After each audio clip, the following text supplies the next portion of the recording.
అందరికీ నమస్కారం. నిన్నే వరిస్తా పార్ట్ 46. అన్వికకి ఆఫీస్కి వెళ్ళే ఇంట్రెస్ట్ లేక వాళ్ళ నాన్న కాల్ చేసి చెప్పి ఇంటికి వెళ్ళిపోతుంది. ఆఫీస్కి వెళ్ళలేదా అన్వి? హెల్త్ ఏమైనా బాగాలేదా అని కంగారుగా అడుగుతారు మయూర్ గారు. లేదు మామ్, కొంచెం హెడేక్గా ఉంటే వచ్చేసాను అంటుంది అన్వి. మయూర్ గారు అన్విక చేతిలో కవర్స్ చూసి, ఓ షాపింగ్కి వెళ్ళావా? నీ షాపింగ్ వెళ్తే చాలు తలనొప్పి వచ్చేస్తుంది. ఇదేంటో అర్థం కాదు నాకు. సరే రెస్ట్ తీసుకో, నేను వెళ్ళి స్ట్రాంగ్ కాఫీ పంపిస్తా అని కిచెన్లోకి వెళ్తారు. అన్విక తన రూమ్లోకి వెళ్ళి తను తెచ్చిన కవర్ని ఓపెన్ చేసి అందులో ఆద్విక్ సెలెక్ట్ చేసిన శారీని ముద్దు పెట్టుకుంటూ, అదండి సంగతి. ఆది ముందు కోపంగా పక్కన పెట్టేసి తర్వాత వెళ్ళి తెచ్చేసుకుంది. నీ సెలెక్షన్ సూపర్ ఉంది ఆది. నువ్వు పక్క నుండి ఎంతో ఇష్టంగా సెలెక్ట్ చేసిన చీర అది. నేను తీసుకోకుండా ఉంటానా అని నవ్వుకుంటుంటే మయూర్ గారు లోపలికి వచ్చి అన్విక చేతికి కాఫీ ఇస్తూ తన చేతిలో చీర చూసి, అన్వి నువ్వు శారీస్ కట్టవు కదా, ఇప్పుడేంటి కొత్తగా చీర కొన్నావు అంటారు. రేపు ఆఫీస్లో ఫంక్షన్ ఉంది కదా మామ్, దానికోసం శారీనే కట్టుకోవాలి అన్నారు స్టాఫ్ అంతా. అలానే వస్తున్నప్పుడు నేను అలా వెళ్ళకుంటే బాగుండదు అని మయూర్ గారు నవ్వుతూ, నా అల్లుడు అడిగితే కట్టుకో కానీ ఫంక్షన్కి కట్టుకుంటున్నావా అంటారు. అన్విక సీరియస్గా, అల్లుడేంటి, అసలు ఎవరు నీకు అల్లుడు? అయినా ఎవరో అడిగితే నేను చీర కట్టుకోవడం ఏంటి, నాన్ సెన్స్ అంటుంది. సరే సరే, ఆ శారీ ఇలా ఇవ్వు, రేపటికి రెడీ చేయిస్తాను అని తీసుకుని వెళ్తారు ఆవిడ. అన్విక ఆవిడ వెళ్ళాక, ఏం మాయ చేసావురా మా మామని, నువ్వంటేనే నచ్చని మా మామ ఇప్పుడు నిన్నే అల్లుడు అంటుంది అని నవ్వుకుంటూ ఉంటుంది. నెక్స్ట్ డే మార్నింగ్ అన్విక లేచి ఫ్రెష్ అయ్యాక చీర కట్టుకోవడానికి ట్రై చేస్తుంటే రావట్లేదు. మయూర్ గారిని పిలుస్తుంటే ఆద్విక్ మెల్లగా లోపలికి వస్తాడు. అన్విక అటు తిరిగి ఉండడంతో తనకి ఆద్విక్ కనిపించడు. చీరతో కుస్తీలు పడుతున్న అన్వికను చూసి ఆద్విక్ గట్టిగా నవ్వేస్తాడు. అన్విక వెనక్కి తిరిగి ఆద్విక్ను చూసి, ఏ నువ్వేంటి ఇక్కడ, మర్యాదగా బయటికి పో అని అరుస్తుంది. అన్విక తనున్న పొజిషన్ మర్చిపోయి వెనక్కి తిరిగేసరికి ఆద్విక్ తన్ని అలానే చూస్తూ ఉండిపోతాడు. ఆద్విక్ పలకకపోయేసరికి అన్విక తనను తాను చూసుకుని టక్కున వెనక్కి తిరిగి చీరను చుట్టూ కప్పుకుని, రేయ్ నిన్నే, బయటికి పో ముందు, అసలు నిన్నెవరో లోపలికి రానిచ్చింది అని మామ్ మామ్ అని పిలుస్తూ ఉంటుంది. ఆద్విక్ అన్విక మాటల్ని పట్టించుకోకుండా తన దగ్గరకు వెళ్ళి గట్టిగా హగ్ చేసుకుంటాడు. ఇంకేముంది, మన అన్విక షాక్ అయ్యి తన చేతిలో ఉన్న చీర వదిలేస్తుంది. ఇంత అందంగా ఉన్నావేంటే, నిన్ను ఇలా చూసి అసలు కంట్రోల్ చేసుకోలేకున్నాను. బంగారం, ఇన్ని రోజులు నీ ప్రేమనే మిస్ అయ్యాను అనుకున్నా, కానీ దాంతోపాటు నీ అందాన్ని కూడా మిస్ అయ్యానే అని మెడవంపులో ముద్దు పెడతాడు. అన్విక షాక్లోనే ఆద్విక్ ప్రేమను ఫీల్ అవుతూ తనకి ఒళ్ళంతా కరెంటు పాస్ అయినట్లు అనిపించి ఆద్విక్ని హక్ చేసుకునే లోపే అన్వి అని మయూర్ గారు పిలవగానే అన్విక తేరుకుని ఆద్విక్ను ఒక తోపు తోస్తుంది. ఆద్విక్ వెనకపడబోతూ నిలదొక్కుని, ఏంటే అలా తోసావు రాక్షసి, నీ మొగుడినే ఎవరో పరాయివాడిని పట్టుకున్నట్టు అలా నెట్టేశావు అని మళ్ళీ ముందరకు వెళ్తుంటే చంపుతో దగ్గరకు వచ్చావంటే అంటుంది అన్విక సీరియస్గా. ఆద్విక్ నవ్వుతూ, చంపేసేవే, నిన్ను ఇన్ని రోజులు ఇంత దూరం పెట్టినందుకు, నీ అందాన్ని ఎప్పటికైనా చూసి తరించినందుకు చాలా హ్యాపీగా చచ్చిపోతాను అని వెళ్ళి బెడ్ మీద పడుకుని అన్వికని మీదకి లాక్కుంటాడు. అన్విక వెళ్ళి ఆద్విక్ మీద పడగానే తనను రెండు చేతులతో గట్టిగా పట్టుకుని మెడ మీద తన పెదవులతో రాస్తూ, ఓయ్ ఇలా చూడు అని తన కళ్ళల్లో చూస్తూ, నీకు చీర అంటేనే ఇష్టం ఉండదు కదా, మరి నేను సెలెక్ట్ చేసిన శారీ ఎందుకు కడుతున్నావు? నేను కొనిచ్చినప్పుడు వద్దు అని నా మొహాన కొట్టి ఆ తర్వాత అదే చీర తెచ్చుకున్నావు, ఇప్పుడు ఆ చీరనే కడుతున్నావు ఏంటి సంగతి అంటాడు కళ్ళెగరేస్తూ. అన్విక ఆద్విక్ కౌగుల నుండి విడిపించుకోవడానికి ట్రై చేస్తూ, నా ఇష్టం, అన్నీ నీకు చెప్పాల్సిన అవసరం నాకు లేదు. అయినా మార్కెట్లో దొరికే చీరలన్నీ తమరికి నచ్చినవే ఉంటాయా, వేరే వాళ్ళకి నచ్చేవి కూడా ఉంటాయి అంటుంది. కరెక్టే, అది పక్కన పెట్టు, తర్వాత మాట్లాడుకుందాం, కానీ ఇది చెప్పు ముందు అంటూ తన మొహం అంతా పెదవులతో రాస్తూ, నిన్ను ఇలా చూసి నా వల్ల కావడం లేదే, అందుకని ఇప్పుడే కౌంట్ అవుదామే ప్లీజ్ అంటాడు. అన్విక ఆద్విక్ చేసే పనులకి తన్మయత్వంలో కళ్ళు మూసుకుని ఉంటే ఆద్విక్ తన కళ్ళ మీద ముద్దు పెట్టుకుంటూ, నేను సెలెక్ట్ చేసిన చీరే కదా అది అని అడుగుతాడు. అన్విక అంటుంది అలానే కళ్ళు మూసుకుని. ఆద్విక్ నా కోసమే కట్టుకుంటున్నావా అంటాడు. అన్విక అంటుంది. మరి నేను లేనప్పుడు చీర కట్టుకుంటే నేనేలా చూస్తానే అంటాడు చెవిని కొరుకుతూ. నువ్వు వస్తావని నాకు తెలుసు అందుకే అంటుంది.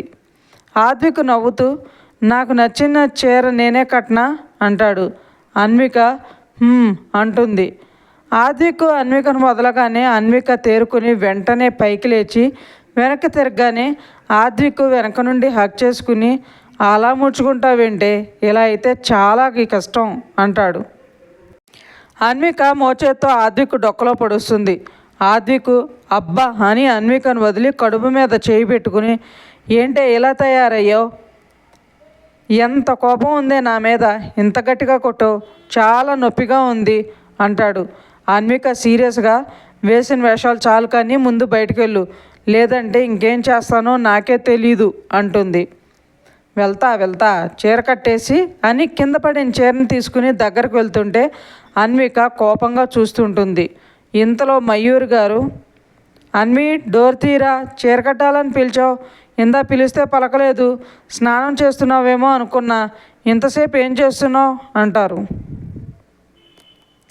అన్విక మాట్లాడే లోపే, అత్తయ్య నేను కడతానులేండి అంటాడు ఆద్విక్. అన్విక ఆద్విక్ నోరు మూసేసి, రే ఏం చేస్తున్నావురా, మా అమ్మ ముందు నా పరువు తీస్తున్నావు అంటుంది కళ్ళు పెద్దవి చేసి కోపంగా చూస్తూ. ఆద్విక్ తన పెదవుల మీద ఉన్న అన్విక చేతికి ముద్దు పెడతాడు. మయూర్ గారు నవ్వుకుంటూ అక్కడి నుండి వెళ్ళిపోతారు. చెయ్యి తీస్తున్నా, నోరు తెరిచావంటే ఆ నోరు మళ్ళీ తెరవకుండా చేస్తా అని చెయ్యి తీస్తుంది అన్విక. ఆద్విక్ ఆనందంగా, నిజంగా నా బంగారం, త్వరగా నోరు తెరవకుండా చెయ్యవే అంటూ అన్విక ఫేస్ దగ్గరికి తన పెదవుల్ని తీసుకెళ్తుంటే అన్విక ఆ అని గట్టిగా అరిచి మామ్ అని పిలుస్తుంది. మయూర్ గారు పలకకపోయేసరికి ఆద్విక్ నవ్వుతూ, మా అత్తయ్య కూడా పర్మిషన్ ఇచ్చేశారు చీర కట్టడానికి, దా మరి అని తన దగ్గరకు లాక్కుంటాడు. అన్విక ఇంకా తన వల్ల కాక ఆద్విక్ని లాగొకటి కొడుతుంది. పక్షుల కిలకిల రావాలు వినిపించి శ్రీనకికి మెలకు వచ్చి మెల్లిగా కళ్ళు తెరిచి చుట్టూ చూస్తుంది. తనకి నైట్ జరిగింది గుర్తుకు వచ్చి మనసంతా బాధగా అయిపోతుంది. అంతలోనే శివాంశు ఎలా ఉన్నాడో అని డోర్ ఓపెన్ చేశాడేమో అని డోర్ దగ్గరికి వెళ్ళి దాని మీద చెయ్యి వేయగానే అది ఓపెన్ అవుతుంది. లోపలికి చూస్తే ఎవరూ ఉండరు. శ్రీనిక శివాంశ్ కోసం లోపలికి వచ్చి చూస్తే అతను అక్కడ కనిపించడు. నా కల ఎక్కడ నిజం అవుతుందా అనే పిచ్చి భయం వల్ల నువ్వు ప్రేమించిన అమ్మాయి నీకు దూరం అయింది. ఏది ఏమైనా నాకు తెలియకుండా జరిగిన సంఘటన వల్ల మీరు ఇప్పుడు చాలా బాధపడుతున్నారు. మీరు పడుతున్న బాధని నేను తగ్గించలేను. అలా అని నేను ప్రేమించిన వాడిని కాదని మీకు నా ప్రేమను పంచలేను. కానీ మిమ్మల్ని ఆ బాధ నుండి బయటకు తీసుకురావడానికి ట్రై చేస్తాను అనుకుంటూ ఫ్రెష్ అవడానికి వెళ్తుంది శ్రీనిక. శివాంశు రూమ్లోకి వచ్చి బాల్కనీ వైపు చూసి డోర్ ఓపెన్ ఉండడంతో శ్రీనిక లేచి వెళ్ళిపోయింది అనుకుని కబోర్డ్ దగ్గరికి వెళ్ళి టవల్ తీసుకుని వాష్రూమ్ దగ్గరికి వెళ్ళి డోర్ ఓపెన్ చేయాలని చూస్తాడు. కానీ అది రాకపోయేసరికి శ్రీనిక లోపల ఉందని అర్థమయ్యి వెళ్ళి బెడ్ మీద పడుకుంటాడు. శ్రీనిక బయటకు వచ్చేసరికి శివాంశు బెడ్ మీద పడుకొని ఉంటాడు. కానీ శ్రీనిక చూసుకోకుండా మిర్రర్ దగ్గరికి వెళ్ళి బొట్టు పెట్టుకుని తలదూకుంటూ ఉంటుంది. శివాంశు శ్రీనిక దగ్గరకు వెళ్ళి తన చెయ్యి పట్టుకుని తన వైపుకు తిప్పుకుని సీరియస్గా, ఒకే రూమ్లో ఉన్నాం కదా అని నీకు నచ్చినట్లు ఈ రూమ్లో ఉండాలని మాత్రం అనుకోకు. నేను రెడీ అయ్యి వెళ్ళిపోయే వరకు నాకు కానీ నా పని కానీ అడ్డం రాకు, అది నీకే మంచిది. లేదంటే నేనేం చేస్తానో నాకే తెలీదు అని తనని విసురుగా తోసేసి వాష్రూమ్లోకి వెళ్ళిపోతాడు. శ్రీనిక వెళ్తున్న శివాంశుని చూసి, నా మీద మీ కోపం న్యాయమే అనిపిస్తుంది శివాంశ్, అలా అని ఇప్పుడు మీరు చేస్తున్న తప్పుని నేను సమర్థించలేను. మీ ప్రేమ మీకు దూరం అయ్యిందని నా ప్రేమను నాకు దూరం చేయాలని చూస్తున్నారు. అది తప్పని మీకు తెలిసేలా చేస్తాను. మీ తప్పు మీరు తెలుసుకుని మీ అంతట మీరే నన్ను పంపించే వరకు నేను ఎక్కడికి వెళ్ళను, ఇక్కడే ఉంటాను. అంతవరకు మీ కోపాన్ని భరిస్తాను. మీ బాధను తగ్గించడానికి నేనేం చేయగలనో అది చేస్తాను. ఇప్పటి వరకు అందరూ మీ గురించి మంచిగానే చెప్పారు, కానీ మీ మీద నాకున్న కోపంలో, భయంలో వంశ్కి దూరం అయ్యాను అనే బాధలో నేను అది పట్టించుకోలేదు. బట్ నైట్ మీ బాధలో న్యాయం ఉందని తెలిసాక మీ మీద మంచి అభిప్రాయం ఏర్పడింది.